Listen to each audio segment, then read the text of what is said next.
Elisabeth, c'est l'histoire d'une passion, celle du travail du cuir. Une véritable vocation qui a commencé très tôt. En fait, à l'orientation, en troisième, j'étais sûre de vouloir faire du travail manuel. Et dans mes vœux, il y avait le cuir. Donc je suis allée à Issoudun, au lycée Jean d'Alembert. Vous en gardez quel souvenir de cette formation-là? J'ai commencé à aimer l'école à ce moment-là en fait. Sinon, jusqu'avant, j'aimais pas trop l'école. Donc ça a vraiment été mes deux années où je me suis éclatée à l'école.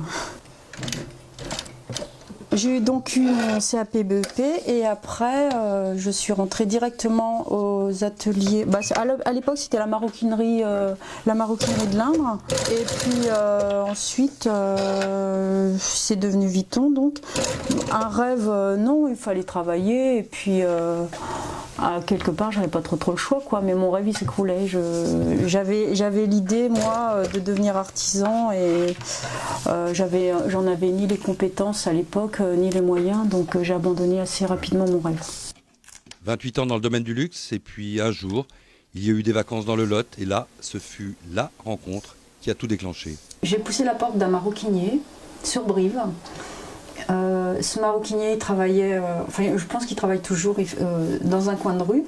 Et il travaillait devant les gens, donc du coup je suis rentrée et puis je lui ai posé tout un tas de questions et entre autres lui il me disait que c'était une reconversion, qu'il faisait ça depuis 11 ans mais que c'était pas son métier, donc j'ai trouvé ça génial et je lui ai partagé mon rêve quoi, de quand j'étais gamine et il m'a dit c'est dommage quoi avec le parcours que vous avez de pas le faire.